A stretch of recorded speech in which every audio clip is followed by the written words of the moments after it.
Assalamualaikum warahmatullahi wabarakatuh. Salam sejahtera untuk kita semua. Selamat berjumpa kembali dalam perkuliahan teori belajar dan pembelajaran. Jika teman-teman semuanya sebelumnya sudah belajar tentang instrumen tes, maka kali ini kita akan berlanjut belajar tentang instrumen non-tes. Apa itu instrumen non-tes? Instrumen non-tes adalah instrumen yang tentunya tidak menggunakan tes dalam pelaksanaannya. Tujuan utama dari adanya instrumen non-tes ini adalah untuk mengukur perubahan tingkah laku yang hubungannya dengan kognitif, afektif, dan psikomotor. Digunakan untuk perubahan tingkah laku ini yang paling tepat tentunya instrumen non-tes. Seperti yang disampaikan oleh Asnawi Zainul dan Nuhi Nasution, terdapat beberapa perangkat instrumen non-tes. Ada bagan partisipasi, daftar cek, skala peringkat, dan skala sikap. Mari kita diskusikan secara sederhana keempat instrumen non-tes ini. Mudah-mudahan bisa dipahami meskipun nanti penjelasan yang akan saya sampaikan agak terbatas karena memang durasinya, waktunya juga sangat terbatas. Instrumen non-tes pertama yang akan kita bahas di sini adalah bagan partisipasi. Bagan partisipasi akan sangat tepat digunakan untuk mengukur tingkat partisipasi keikutsertaan peserta didik dalam suatu kegiatan pembelajaran. Sebagai contoh, ketika kita menciptakan diskusi kelas, maka yang paling cocok untuk menilai peserta didik mana yang aktif, mana yang kurang aktif dalam diskusi tersebut, kita harus menggunakan bagan partisipasi. Dengan melalui penilaian non-tes bagan partisipasi ini, kita akan tahu peserta didik yang aktif dan tidak aktif atau kurang aktif dalam proses pelaksanaan diskusi. Ini fungsi yang paling tepat, contohnya digunakan dalam hal ini adalah instrumen non-tes bagan partisipasi. Yang pertama itu. Yang kedua adalah daftar cek.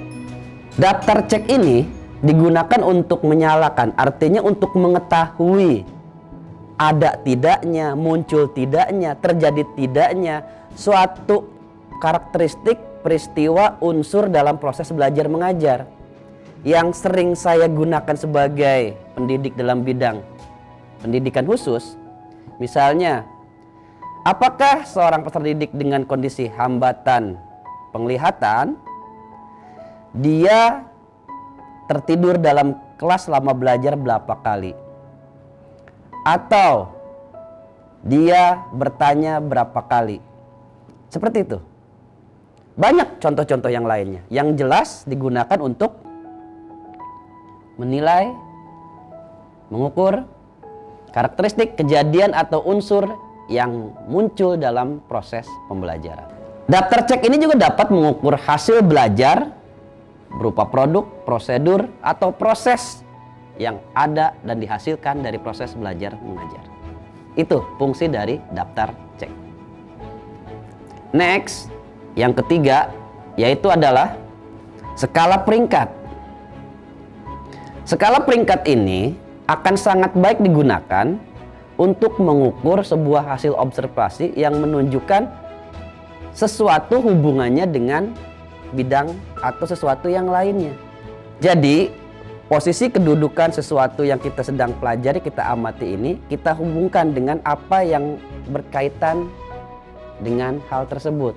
Misalkan, bagaimana seorang siswa dalam hal ini berinteraksi, polanya, bentuknya seperti apa dengan teman sekelasnya. Maka, skala peringkat ini akan bisa digunakan untuk menilai bagaimana hubungan antara siswa ini, pola tingkah laku, hubungan interaksi sosialnya dengan siswa lain. Itu yang bisa digunakan sebagai contoh sederhana untuk bagan peringkat atau skala peringkat. Yang terakhir dalam bahasan kita ini adalah skala sikap. Ini biasanya sangat lazim dan sangat familiar atau bahkan sangat populer digunakan untuk menilai pola sikap peserta didik selama proses pembelajaran. Karena sikap itu tidak mungkin diukur dengan tes, karena sikap itu adalah sesuatu yang dimunculkan. Artinya ini pengamatannya harus alami. Sikap itu harus bisa diukur dengan tepat hanya dengan menggunakan skala sikap. Karena ini tidak bisa dilakukan dengan tes. Oleh karenanya, ketika kita mengajarkan sesuatu materi yang produknya berupa sikap, ada tidaknya perubahan sikap dari siswa atau peserta didik sebelum dan sesudah proses pembelajaran atau selama proses pembelajaran itu sendiri, maka kita akan mudah melakukan penilaiannya jika kita menggunakan skala sikap. Demikian penjelasan yang sederhana ini, mungkin kurang begitu mendetail karena keterbatasan waktu juga. Mudah-mudahan apapun itu ada manfaatnya. Saya akhiri pertemuan ini. Selamat belajar.